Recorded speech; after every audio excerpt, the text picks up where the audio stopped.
各位小朋友，大家好，我係嘉樂叔叔。今日同你哋介紹係一個中國嘅殉道聖人。知唔知殉道係咩意思呢？就係為咗信仰而犧牲咗自己生命嘅意思。係1886年，聖女王亞納喺中國河北威縣嘅馬家莊出世。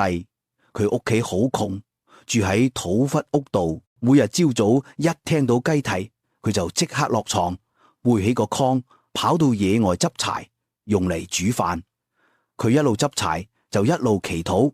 除咗成日祈禱之外，佢特別愛聖體內嘅耶穌。就算幾忙，佢都會時不時去聖堂朝拜聖體，哪怕只係一陣都好。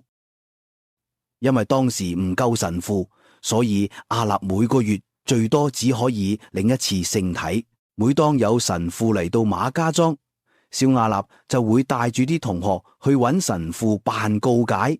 告解之後，其他同學就開始講笑玩遊戲，就得小亞納一個保持安靜。神父問亞納點解一個人坐埋一邊唔去玩，亞納就答：因為聽日耶穌要嚟到我心入邊，我要好好咁準備自己迎接佢。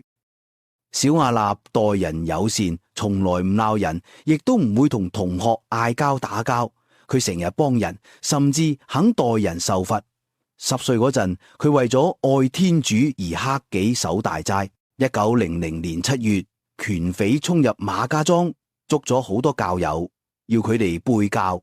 即使唔再相信天主，但係亞納大聲咁講：我要信天主，我唔會背教。耶穌救我啊！最後佢好鎮定咁跪喺度，眼望住天，面露笑容，話天堂嘅門開咗啦。圍觀嘅人聽到亞納細細聲嗌咗3聲耶穌之後，佢就俾拳匪殺死咗。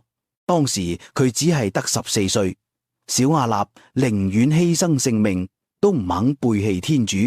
佢英勇嘅見證深深咁感動咗村入邊嘅教友，佢哋將佢當做聖女咁恭敬。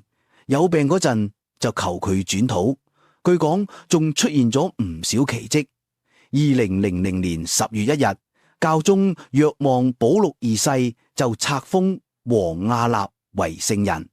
小朋友，聖王亞納當時面對嘅挑戰係要揀自己寄生命定係揀天主。結果佢係揀咗天主。佢之所以能夠拒絕誘惑，揀咗犧牲自己嘅生命，係因為佢心裏邊好清楚耶穌好愛佢，耶穌對佢嚟講係最重要嘅。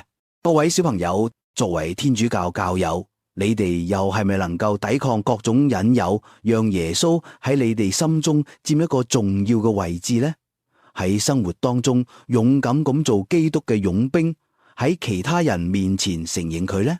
聖經話唔好俾人睇小你年輕，但要喺言語行為上，喺愛德、信德同潔德上做信徒嘅模範。阿們。